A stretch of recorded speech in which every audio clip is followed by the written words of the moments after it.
নমস্কার বন্ধুরা, কেমন আছেন সবাই? আশা করি সবাই খুব ভালো আছেন। আমিও খুব ভালো আছি। আজকে আমার রান্নাঘরে সবাইকে স্বাগত জানাচ্ছি। আজকে আমার রান্নাঘরে কি নিয়ে এসেছি দেখতে পাচ্ছেন। আজকে শাপলা নিয়ে এসেছি। এই সিজনে শাপলাটা খুব বেশি বাজারে পাওয়া যাচ্ছে এবং সবার বাড়িতে প্রতিনিয়ত শাপলা আসেই। আর তাই আমি ভাবছি আজকে শাপলা দিয়ে রান্না করব চিংড়ি মাছ। তো শাপলা দিয়ে চিংড়ি মাছ ভাজি করব, খুবই ভালো লাগে খেতে এটা। আর এই এই সমস্ত রান্না রান্নাগুলি করতেও ভালো লাগে এবং খেতেও ভালো লাগে। সব সিজনে তো পাওয়া যায় না, কিন্তু এই সিজনটায় পাওয়া যায় বেশি। তো আমি দেখছেন আমি কীভাবে শাপলাটাকে ছাড়িয়ে নিয়েছি। এইভাবে করে খুব সফটভাবে ছাড়িয়ে যায়। তো এইভাবে করে আমি সবগুলো নিয়ে নিয়েছি। আর এখানে চিংড়ি মাছ রয়েছে, চিংড়ি মাছগুলি কেটে ধুয়ে পরিষ্কার করে নিয়েছিলাম। আর আমি প্রথমে কড়াতে একটু সর্ষের তেল দিয়ে দিয়েছি। সর্ষের তেলের মধ্যে আমি চিংড়ি মাছটি প্রথমে ফ্রাই করে নেব। আপনারা চাইলে এখানে বড় চিংড়ি দিয়েও করতে পারেন। আমি ছোট মিডিয়াম সাইজের চিংড়ি দিয়েই করেছি এখানে। আর তারপর সেই তেলের মধ্যে আমি শুকনো লঙ্কা ফোড়ন দিয়ে দিয়েছিলাম। আর একটা পেঁয়াজ আমি কুচি করে দিয়েছিলাম কেটে। পেঁয়াজটা একটু লাল লাল করে ভাজা হয়ে যাওয়ার পর আমি শাপলাগুলিকে দিয়ে দিয়েছি। কোনো রকমে এখানে সিদ্ধ করতে হবে না, ধুয়ে রেখেছিলাম সেটা দিয়ে দিলাম। আর 1 চামচ নুন দিয়েছি, 1 চামচ হলুদ দিয়ে দিয়েছি, 1 চামচ জিরা বাটা দিয়ে দিয়েছি। আর এখানে লঙ্কা বাটা দিয়ে দিচ্ছি।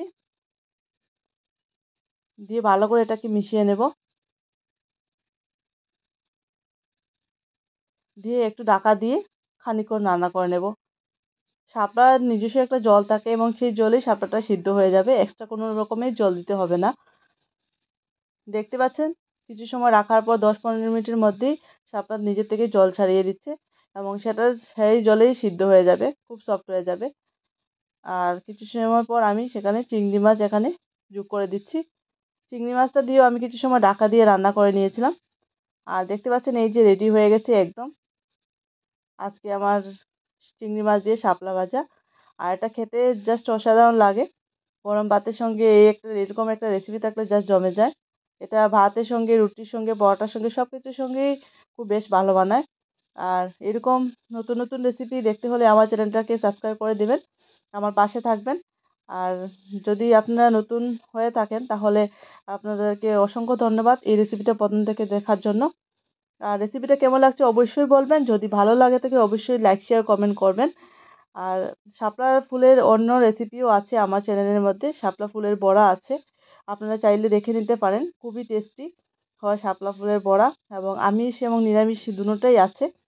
শাপলার অনেক রেসিপি আছে, আপনারা দেখে নিতে পারেন। আর অন্য কিছু রান্না যদি আপনারা চান তাহলে বলবেন, অবশ্যই কমেন্ট করে বলবেন, তাহলে আমি অবশ্যই করার চেষ্টা করব। Thank you for watching.